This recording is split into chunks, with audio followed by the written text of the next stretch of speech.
Hamas نے 5 دن کی جنگ بندی کے لیے 70 یرغمالیوں کی رہائی پر آمادگی کا اظہار کر دیا ہے۔ القسام بریگیڈ کے ترجمان ابو عبیدہ نے آڈیو پیغام اس سلسلے میں جاری کیا ہے۔ بات کریں گے سینئر دفاعی درجہ کار بریگیڈیئر ریٹائرڈ وقار خان صاحب ہمارے ساتھ موجود ہیں۔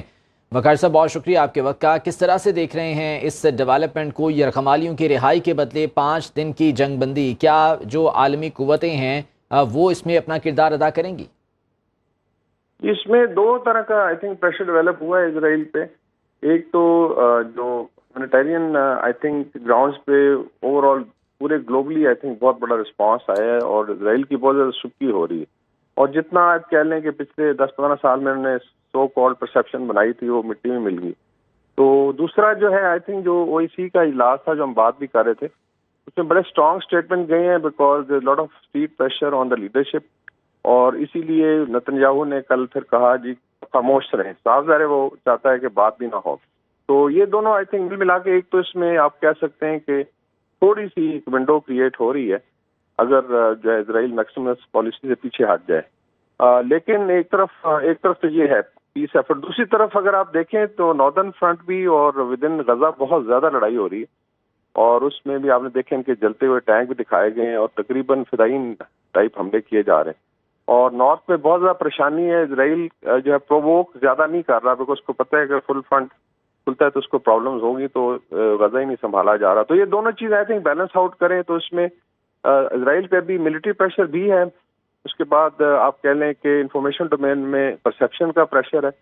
جو ان کا لیٹس سے ایک امپریشن انہوں نے بنایا ہوا تھا جی کہ سائنس اینڈ ٹیکنالوجی ہے تو فلانا ہے، اتنے پی ایچ ڈیز ہیں، تو یہ دفعہ کہہ رہے یہ واحد جمہوریت ہے مڈل ایسٹ میں، وہ آئی تھنک سارا جو ہے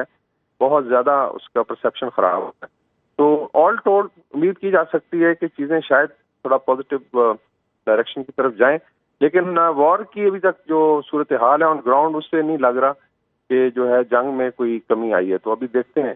اس میں سچویشن کیسے ڈیولپ صحیح، یعنی کہ اسرائیل پر پریشر تو ہے لیکن جنگ بندی کی طرف نہیں آ رہا۔ وقار صاحب آپ ساتھ ہی موجود رہیے گا، ہمارے ساتھ موجود ہیں ماہر بین الاقوامی امور سید محمد علی صاحب، بہت شکریہ آپ کے وقت کا۔ اچھا محمد علی صاحب، ہم یہ چیز دیکھ رہے ہیں کہ ہاسپٹلس کو بھی باقاعدہ طور پر ٹارگٹ کیا جا رہا ہے، کچھ دیر پہلے غیر فعال ہوا تھا کچھ دن پہلے، اور اب جو الشفا ہے وہ بھی ایندھن نہ ہونے کی وجہ سے مکمل طور پر غیر فعال ہو چکا ہے، 32 کے قریب شہادتیں بتائی جا رہی ہیں۔ ہم یہ بھی دیکھ رہے ہیں کہ اسرائیل کی جانب سے سنائپرز کو ہاسپٹلس کے باہر کھڑا کیا گیا ہوا ہے، ٹینکس لائے جا رہے ہیں، ایک مکمل طور پر میدان جنگ بنا ہوا ہے ہاسپٹلس کے باہر۔ تو یہ جو تمام چیزیں ہو رہی ہیں، عالمی جنگی قوانین کی بالکل پاسداری نہیں کی جا رہی، اسرائیل کو کوئی پوچھنے والا دکھائی نہیں دے رہا، یہ کس طرح سے ان کے اس ایکشن کو روکا جائے گا پھر؟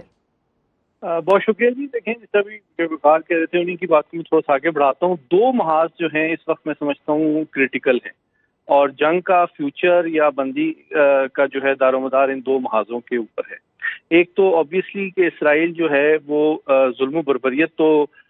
جاری رکھے ہوئے ہے، لیکن شاید اس کی افواج کو غزہ کے اندر جو پیش رفت ہے یا آکوپیشن ہے یا کلیئرنس ہے، جو کہ ایکچولی ملٹری ٹرم میں حماس کا خاتمہ ہے، اس میں اتنی خاطر خواہ کامیابی شاید حاصل نہیں ہو رہی ہے۔ اور دوسری جانب آپ دیکھ رہی ہیں کہ جو جھڑپوں کا سلسلہ ہے وہ حزب اللہ سے بھی اور ویسٹ بینک میں بھی تیز ہوتا جا رہا ہے، تو پھر ایک پبلک پریشر وہاں پہ بھی بڑھ رہا ہے، اور ظاہری بات ہے نتنیاہو صاحب پہ بھی ایک پریشر ہے کہ وہ جلد از جلد